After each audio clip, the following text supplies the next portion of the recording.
2 सदियों पहले वर्ष 1825 में इंग्लैंड के कोहरे से ढके ग्रामीण इलाकों में एक जर्जर जागीर घर खड़ा था।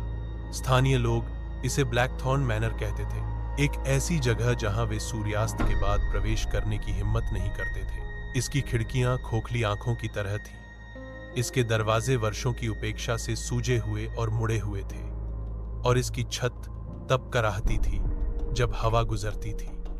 पीढ़ियों ने शापों, खोई हुई आत्माओं और चांद रहित रातों में सुनी जाने वाली भयानक चीखों के बारे में फुसफुसाया। किसान इसके पास की भूमि जोतने से इनकार करते थे और यात्री खुद को पार करते थे क्योंकि वे मुरझाए हुए पेड़ों से जल्दी से गुजरते थे जो इसके द्वारों की रक्षा करते थे। फिर भी एक भाग्यशाली शरद में जोनाथन हेल नामक एक युवा इतिहासकार गांव में आया। वह अंधविश्वास से नहीं बल्कि जिज्ञासा से आकर्षित हुआ था। मैनर, उनका मानना था, उसमें उस परिवार की डायरियां और अवशेष थे जो कभी वहां रहते थे। एक अमीर वंश जो 1700 के दशक के अंत में रहस्यमय ढंग से बिना किसी निशान के गायब हो गया था। दृश्य 1। पहली रात जोनाथन ने जंग लगे गेट को धक्का दिया। उनकी लोहे की सलाखें यातनाग्रस्त आवाजों की तरह चीख रही थी। अंदर खरपतवार टूटे पत्थरों से ऊपर की ओर पंजे मार रहे थे और हवा में नम मिट्टी और सड़ांध की गंध आ रही थी। जिस क्षण उसने मैदान पर कदम रखा, हवा बंद हो गई। सन्नाटा भारी हो गया, केवल उसके दिल की धड़कन से टूटा।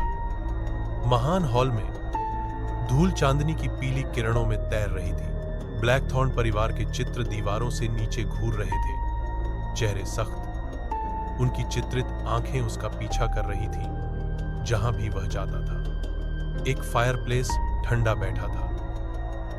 2 सदियों पहले वर्ष 1823 में यॉर्कशायर की तूफानी सड़कों पर थके हुए यात्रियों ने अक्सर एक अकेले सराय में शरण ली जो दलदल के किनारे खड़ा था। इसे हॉलोब्रुक इन के रूप में जाना जाता था। एक टेढ़ी मेढ़ी लकड़ी की इमारत जिसकी छत लटकती थी और खिड़कियां हमेशा बहुत अंधेरी लगती थीं। दिन में यह व्यापारियों, शिकारियों और घुमक्कड़ों का स्वागत करता था। हालांकि रात में यह पूरी तरह से कुछ और ही बन जाता था। ग्रामीणों ने फुसफुसाया कि कमरा 6 में रहने वाला कोई भी व्यक्ति कभी भी बदला हुआ नहीं गया। दृश्य 1। अजनबी का आगमन। एक ठंडी नवंबर की रात एडवर्ड मार्लो नामक एक घुड़सवार आया। उसका घोड़ा थका हुआ और कांपता हुआ सराय पहुंचते ही आगे जाने से इनकार कर दिया।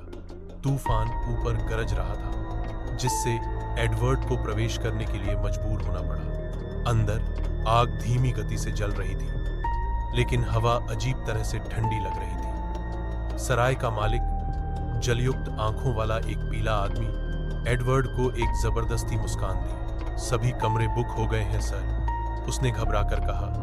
एक को छोड़कर कमरा 6। एडवर्ड ने स्वीकार कर लिया, इस बारे में ज्यादा नहीं सोचते हुए। दृश्य 2।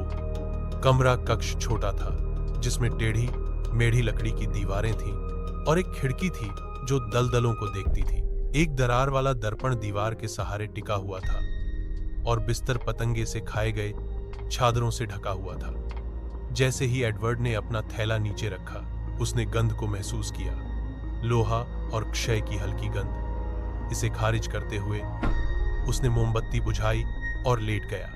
नींद आने से ठीक पहले उसने एक आवाज सुनी, टैप टैप टैप।